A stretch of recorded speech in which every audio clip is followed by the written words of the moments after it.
Tudo em paz, pessoal? Vocês estão quietinhos mesmo, né? O que está acontecendo? Está tudo bem? Eu te amo, Glé. A minha oração é para que vocês estejam bem e com saúde. Estão se cuidando? Estão se cuidando direitinho? Estão fazendo arte não? Tem visto uma galera aí, jovem assim, fazendo muita arte aí pela rua, gente. Eu não quero puxar a orelha de vocês não, mas deixa eu falar uma coisa para vocês. Quantos aqui tem uma pessoa dentro da sua casa que tem morbidade? Que tem algum problema de saúde? Quantos tem? A gente não pode cuidar somente de nós. E não se preocupar e pensar que nós somos jovens, porque eu não sou tão jovem assim, né, Glé? E pensar que nós somos infalíveis, invencíveis, super-homens, super-mulheres, mas nós podemos transmitir isso, gente. A coisa está séria, não está? Tá ou não está, gente? Não está séria? A gente não tem que se cuidar? O vovô da Natália está com Covid. Estamos orando por ele. Quem mais tem parente aí que está com Covid na sua casa? Ou conhece alguém que está? A coisa está complicada. E nós precisamos nos cuidar. Se cuidem, tá? Se cuidem mesmo, por favor. E mais importante, ou tão importante quanto você se cuidar, é você cuidar daqueles que são seus. Cuide da sua família. Cuide do seu pai, cuide da sua mãe, cuide dos seus irmãos. É tempo de cuidar uns dos outros. Abra sua Bíblia comigo no livro de Mateus, capítulo 21.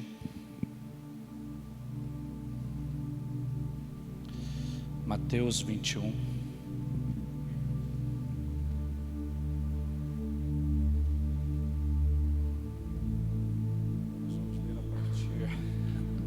A partir do verso 28.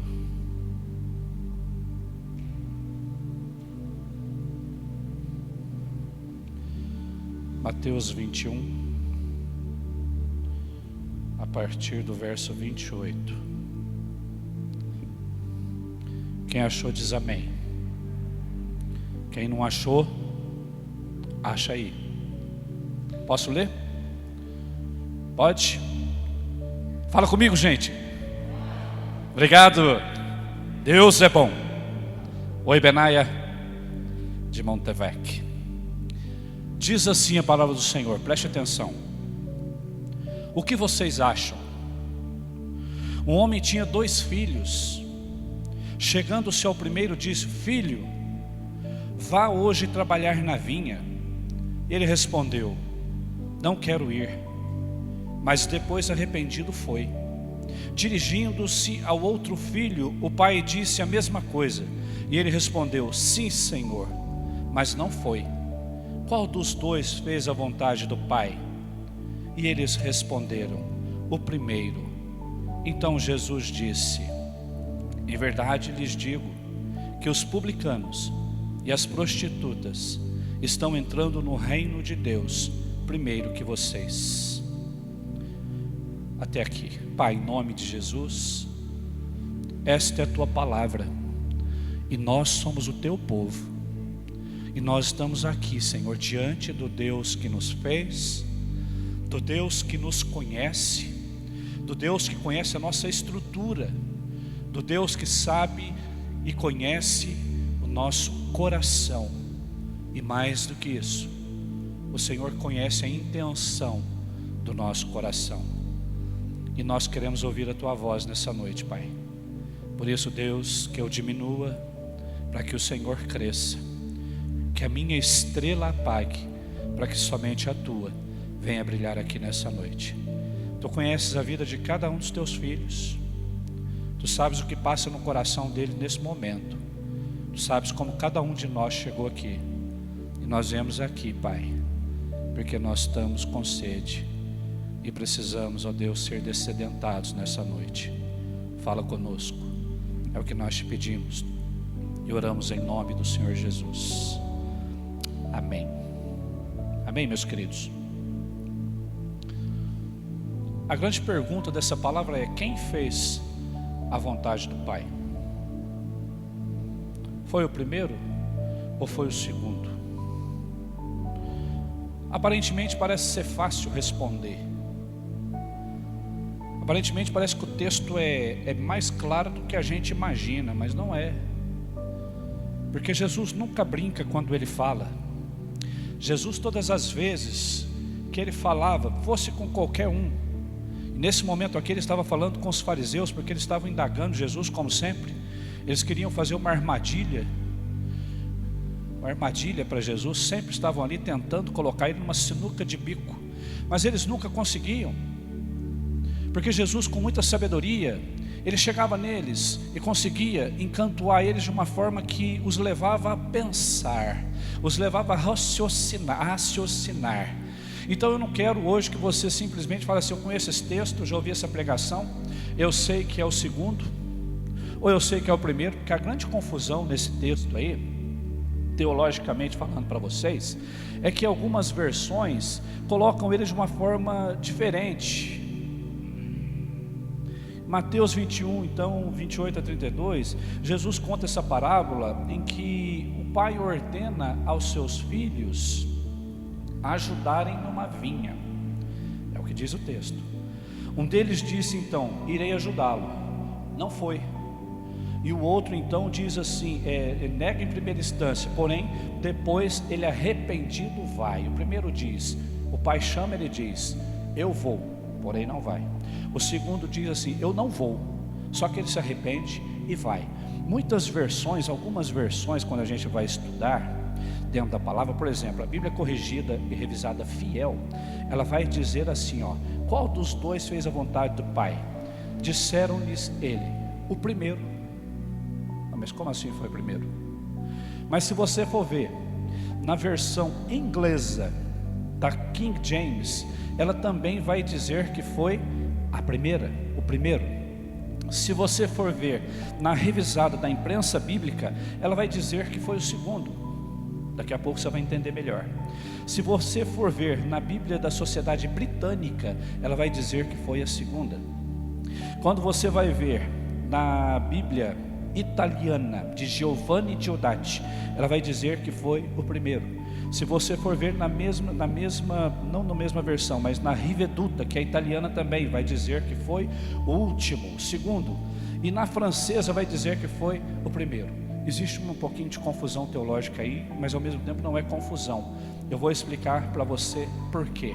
A troca de ordem aqui não é um erro. Umas dizem que o primeiro filho foi quem fez a vontade do Pai. Outras dizem que o segundo. Só que, no entanto, quando nós lemos com mais profundidade esse texto, referente a essa parábola especificamente, nós vamos perceber que a troca de ordem dos filhos, em algumas tradições, independente dela, não tem problema, ela não vai influenciar de forma alguma. Mas como assim? Você está dizendo que aquele que falou que ia e não foi, ele está certo? Ou você está dizendo que o segundo que falou que não ia e foi, está certo? Meus queridos, eu lembro aqui um pouquinho da parábola do filho pródigo. A visão dos dois era um pouquinho diferente. Os dois estavam junto com o pai, não estavam? Os filhos pródigos. Aqui também nesse texto, Jesus está falando de dois filhos que estavam junto com o pai, só que tinham uma atitude diferente. E é exatamente isso que Jesus está indagando os fariseus naquele momento. É que nós que estamos aqui somos todos filhos, só que nós tomamos atitudes diferentes diante do mesmo Pai. Vocês estão me entendendo?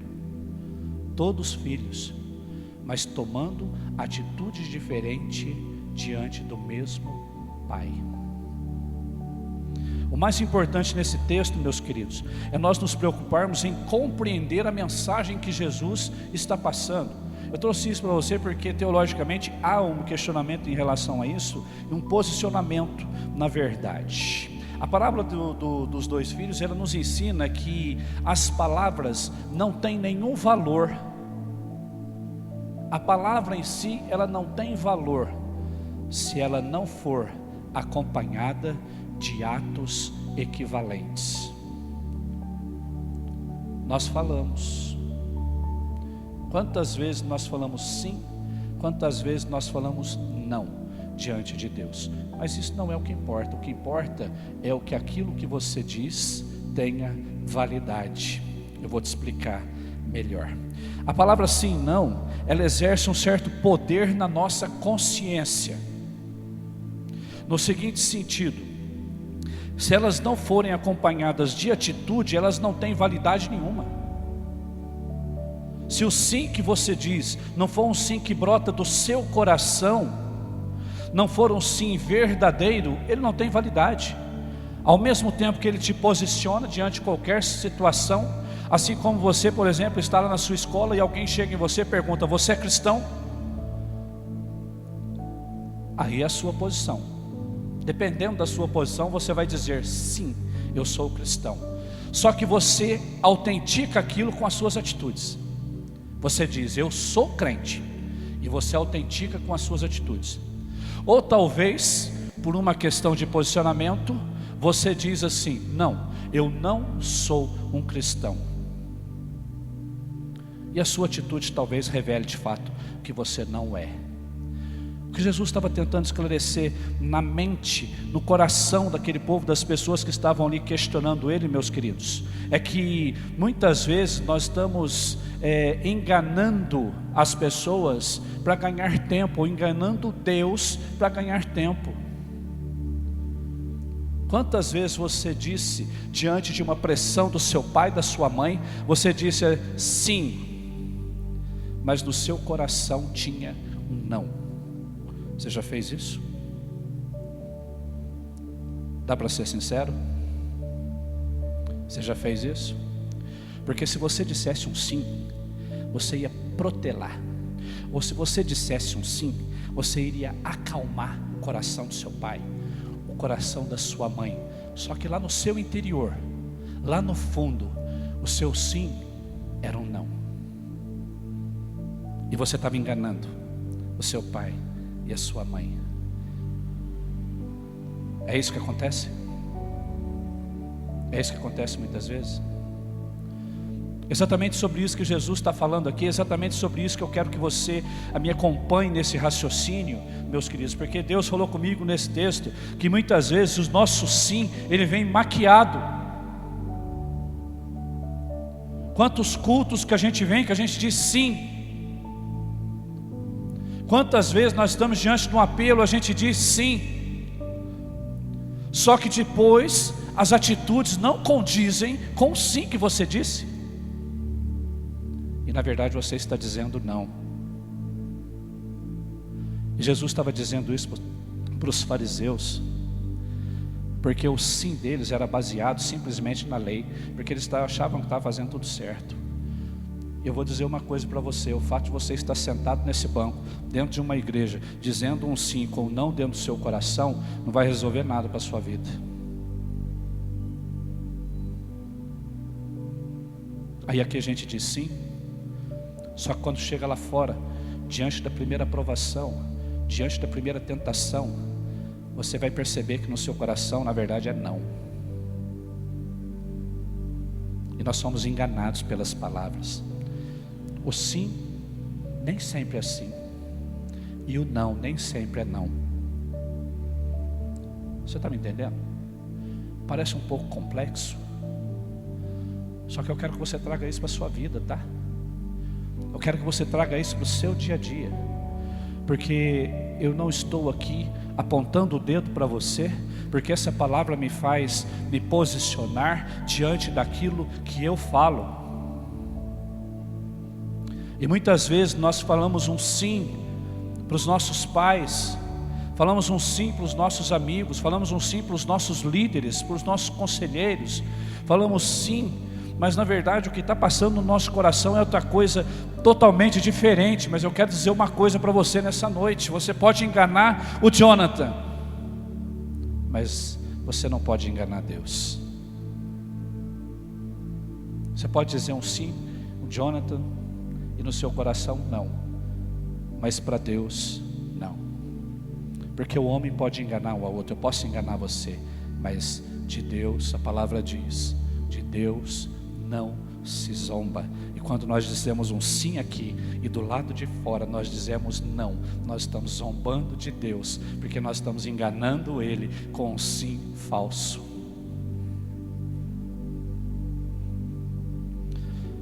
Presta atenção numa coisa: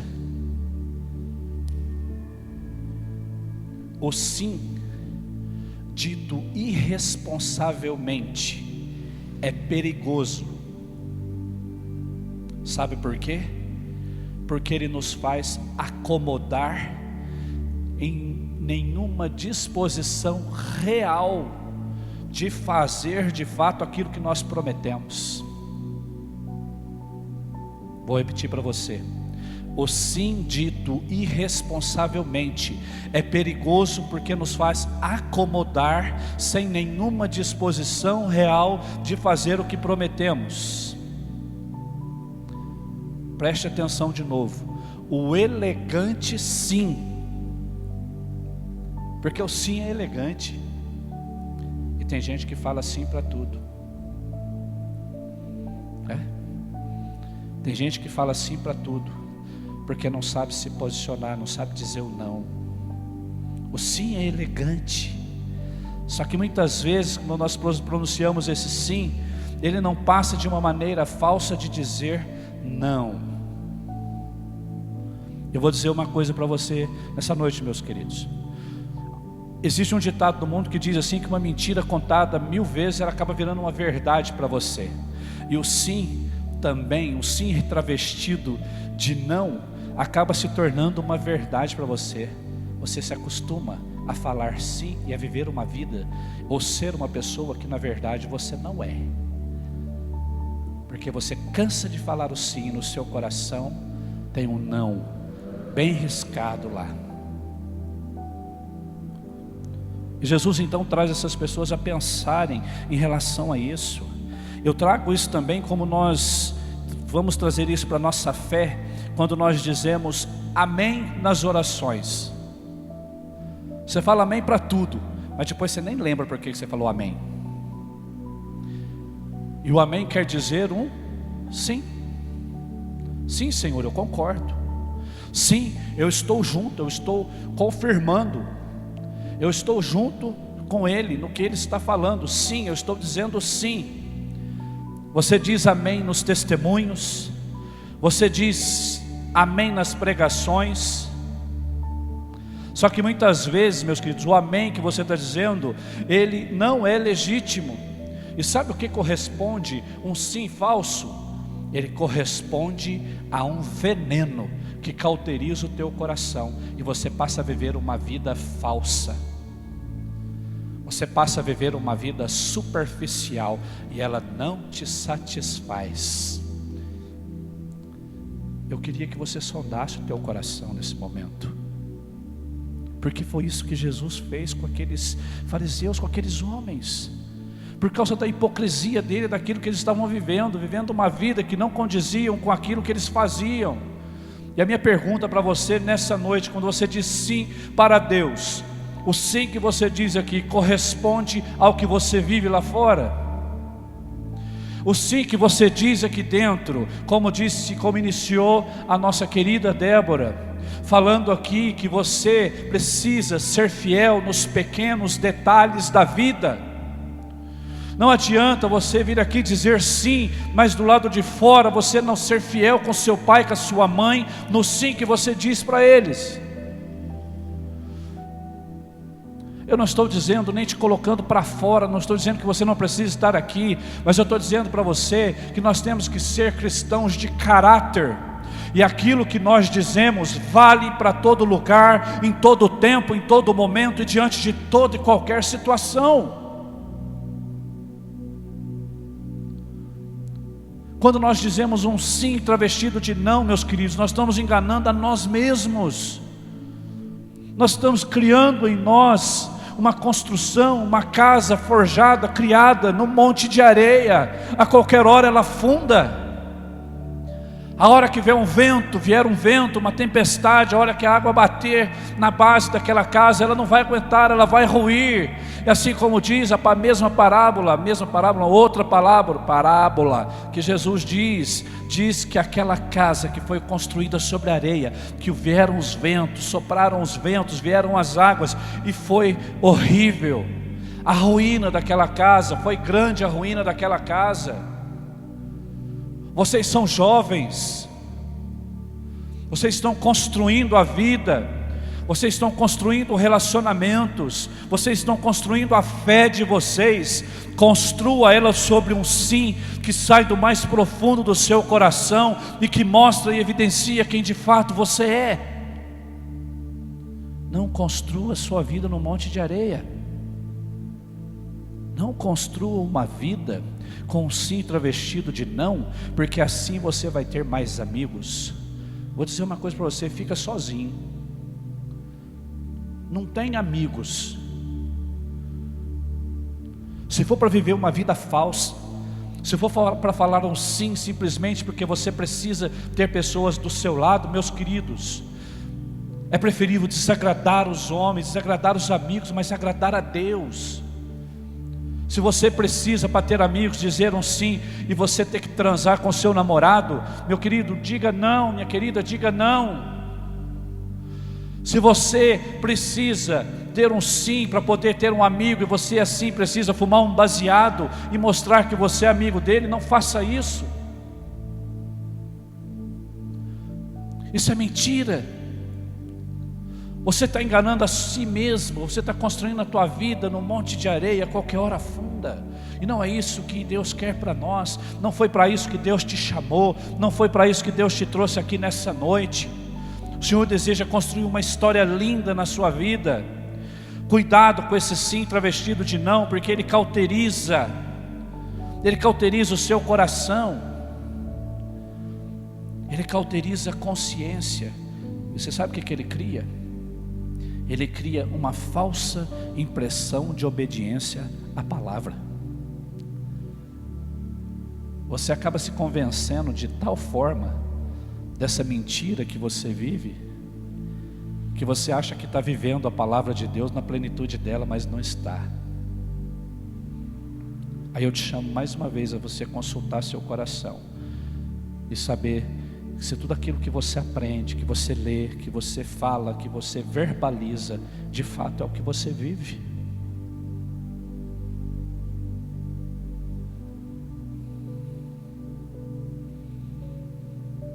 Vai servir apenas para desviar temporariamente do não. O não da pessoa que não tem coragem de dizer, ou tem a coragem de encobrir uma decisão, uma atitude que não diz respeito à sua fé. De tanto fazê-lo, vou repetir, se torna um hábito na sua vida. Preste atenção, todo sim, todo amém, outra afirmativa que não produz fruto compatível, não passa de uma ilusão e não agrada a Deus. Eu vou repetir para você. Todo sim e todo amém que você diz, ou outra palavra de afirmação diante de Deus, que não produz um fruto compatível com o que você diz, não passa de uma ilusão e não agrada a Deus. O pai dessa parábola é Deus. Os filhos somos eu e você. A vinha foi aquilo que Deus colocou na tua mão, o seu ministério. Qual que é o ministério que Deus te deu? O que você faz na vinha do Senhor, que é esta igreja? Quantas vezes você disse assim para Deus: Senhor, eu vou, a partir de amanhã, o Senhor tem o meu sim, e eu vou fazer do jeito que o Senhor quer, fazer do jeito que o Senhor me pede, do jeito que a tua palavra fala. Você acorda na segunda com aquele gás, e chega na terça, perdeu. Porque o seu sim estava travestido de não. Já um não honesto, quando você diz um não honestamente, ele pode produzir com a mesma força de negação um arrependimento que transforma num sim de ações. Por isso Jesus está dizendo assim, que aquela prostituta, aquele bêbado, aquela pessoa lá de fora drogada, ele vai entrar no reino dos céus antes muitas vezes de nós que estamos dentro da igreja. Porque nós que estamos dentro da igreja não nos posicionamos, mas aquela pessoa lá de fora vai, está posicionado? Não, ele está no erro. Mas quando ele se converte, o sim dele é um sim definitivo. Já viu isso? Já viu uma pessoa, o Benai já viu muito, a pessoa que está caída na rua, mas quando ele diz assim, ó, sim para Deus é uma vez só. Então às vezes, meus queridos, eu não sou Deus, mas eu imagino que ele cansa de ouvir o sim nosso aqui e o não nosso lá do lado de fora. Ele cansa de ouvir o sim nosso aqui dentro e o não nosso lá dentro da nossa casa, no nosso relacionamento com os nossos pais, com os irmãos. Ele cansa de ouvir o nosso sim aqui e o nosso não quando a gente sai da porta da igreja e vai fazer aquilo que não deve. Deus é Deus de detalhes. A Débora começou falando isso, meus queridos. E Deus nesses dias tem falado conosco em relação a isso. E eu queria que você guardasse essa palavra no seu coração, que você entendesse que a palavra de Deus diz assim, ó, Tiago 5,12, vai dizer assim, ó, seja o vosso sim, sim, e o vosso não, não. Aí olha o que diz, preste atenção, para não cairdes em juízo. Jonathan, nós vamos dar conta de todo sim travestido de não que a gente falou diante do Senhor. Nós vamos dar conta, meus queridos. Nós vamos prestar contas. Eu não estou falando isso para pôr medo em você não. Estou dizendo para você que você está numa idade, numa situação em que você pode se posicionar. E o que Deus tem falado conosco nesses dias, meus queridos, porque é impossível nós olharmos para fora e não entendermos e não conseguirmos enxergar que nós já estamos vivendo o fim dos tempos. E Paulo orienta Timóteo dizendo que os últimos dias seriam dias trabalhosos. E é perigoso o que você está fazendo, dizendo sim aqui e dizendo não do lado de fora, levando uma vida que não condiz com o servo de Deus, com uma serva de Deus. Eu faço um apelo para você nessa noite. Se posicione, que a sua palavra seja sim. E quando você disser sim para o Senhor, viva esse sim do lado de fora. O inimigo é cheio de sutilezas, ele é cheio de armadilha. Jonathan, um dia, lá vem a história, senta que lá vem a história. Um dia um menino lá de Santa Rita, o pai dele tentou suicídio, tomou não sei quantos comprimidos, foi parar aqui no Santa Lúcia, ele era de Santa Rita, UTI, gravíssimo. Ele virou para mim desesperado, falou: pastor, vai lá no hospital orar com meu pai, eu sei que ele está inconsciente, mas eu estou te pedindo essa gentileza. Eu falei assim: eu vou, com certeza eu vou. Aí ele falou assim para mim: pastor, ele está na UTI, no leito 34, só que tem bastante gente lá. O senhor fala lá na porta, lá da portaria, que o senhor vai no leito 35, porque no 35 não tem ninguém. Aí o senhor entra, beleza? Aí eu falei assim: ô varão, eu não estou entendendo muito bem não, mas vamos lá. Aí eu fui, cheguei lá na porta. A hora que eu olhei para o rapaz da segurança assim, eu falei assim: eu vou mentir. Se eu falar que é o leito, que eu vou no leito 35 sempre que é o 34, eu estou mentindo. Eu não vou mentir. Eu não vou mentir. Cheguei nele e falei assim: amigo, tem um cara no leito 34 que está à beira da morte. Esse cara, eu preciso orar com ele, eu sou pastor, o filho está desesperado, eu gostaria de orar com ele. Eu sei que lá tem bastante gente, mas o senhor não pode deixar eu entrar lá? Ele falou assim: ô pastor, está aqui sua credencial, pode ir lá, entra lá, ora lá com a pessoa. Entrei, cheguei na recepção, Fernanda, uma moça alta como a Fernandinha, bonita como a Fernandinha, com sobretudo vermelho. Ela era chefe da UTI, no balcão. Eu cheguei com a minha Bíblia, coloquei a Bíblia em cima do balcão e falei para ela: eu vim visitar o fulano de tal, eu vim orar com ele. Ela pegou, pôs a mão em cima da Bíblia e falou assim: ai, como eu estou precisando dessa energia. Aquilo já me arrepiou do pé à cabeça. Aí eu falei para ela, falei assim: minha querida, não é assim que você absorve a força que tem dessa palavra. Ela falou: como não? Eu falei assim: a Bíblia fechada não adianta, você precisa abrir, você precisa ler. Aí você vai ser fortalecida. E eu sei que você está precisando ser fortalecida. Deixa eu falar uma coisa para você: tudo aquilo que você precisa contém nessa palavra. E o Senhor Jesus tem um plano para a sua vida. Ali eu comecei a falar com aquela mulher começou a chorar. E Deus começou a me usar ali. Eu fui falando com ela, fui ministrando ao coração dela. E Deus tomou conta daquele lugar ali, que foi uma coisa assim tremenda. Entrei, orei com o pai do menino. Infelizmente não saiu do coma, faleceu. Mas Deus fez algo tremendo ali. Eu chamei ela, falei: vá fazer uma visita para nós, o que você precisar de mim eu estou à sua disposição. E Deus me usou para falar com aquela mulher ali. Saí dali, o menino me liga e fala assim: e aí pastor, como é que foi a visita? Falei: rapaz, foi uma coisa tremenda. E ele falou assim: o senhor foi no leito 35? Falei: não, meu querido, desculpa, deixa eu falar uma coisa para você. Aí eu fui para cima dele. Falei assim: rapaz, você sugeriu para eu mentir.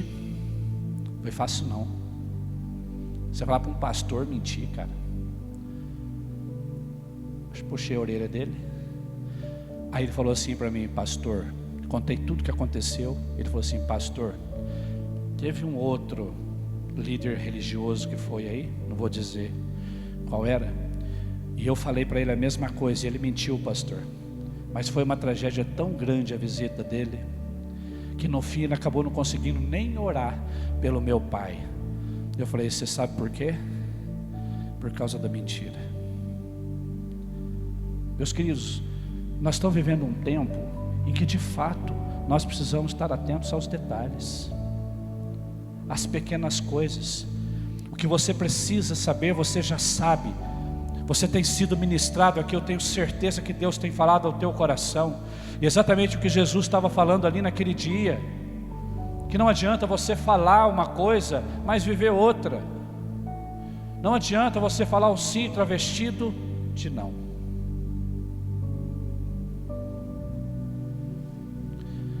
Por isso Jesus pergunta para Pedro: Pedro,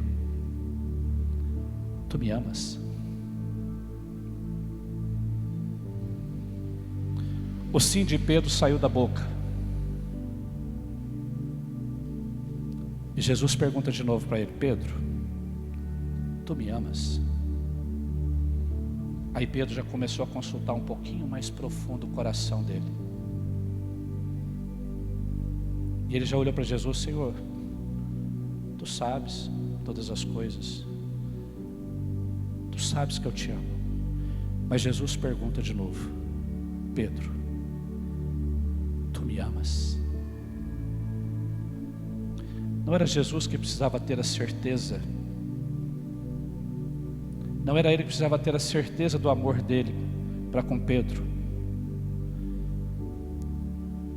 Tenha uma certeza que nessa noite Jesus ama você. Só que Jesus provou o amor dele por Pedro. De que forma? Jesus foi para a cruz.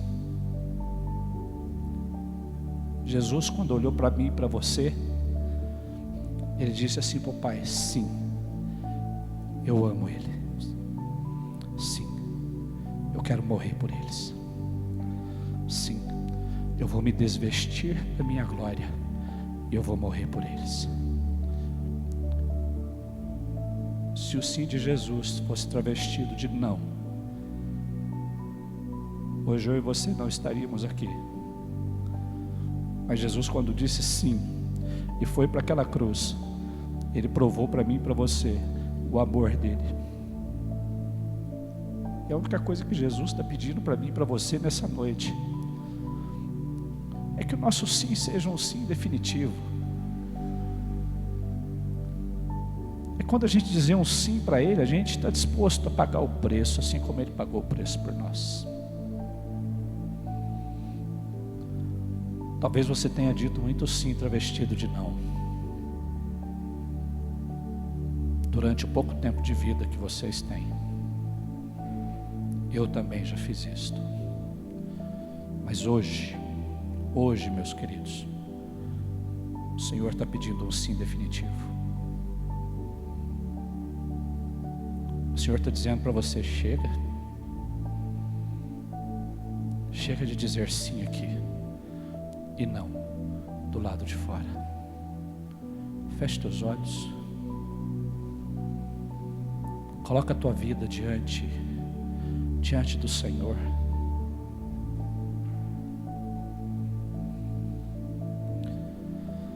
O Senhor está nos chamando. O Senhor está chamando você nessa noite. Ele conhece teu coração. E se você está aqui, você está ouvindo essa palavra, é porque o Senhor te ama. E Ele está te chamando para perto. Ele está dizendo para você assim: olha, eu conheço, eu sei o seu erro, eu sei o seu pecado, eu sei o que você faz quando você fecha a porta do seu quarto, eu sei o que você faz quando você está longe dos olhos dos seus amigos. E você pode ter a certeza que o Senhor te chamou aqui nessa noite, não é para te condenar, mas Ele está te dando uma chance, e de você dizer um sim definitivo para Ele, mas um sim que mude a sua vida, que mude a sua história.